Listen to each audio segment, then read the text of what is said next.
Mga idol, paano na lang kung isang gabi meron ka nakasabay sa highway na isang yellow Volkswagen?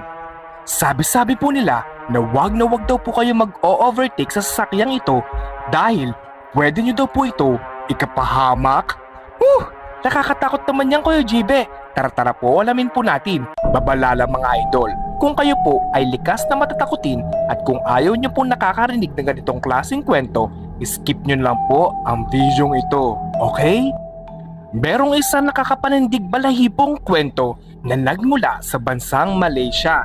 At tuwing gabi daw po, meron daw pong biglang magpapakita sa highway na isang yellow Volkswagen. Ang kinakatakot po ng mga taong nakakakita dito na kapag nakita nyo daw po ang yellow Volkswagen na ito, mapapansin nyo, wala pong driver ang sasakyang ito. Nakakakilabot, nakakatakot.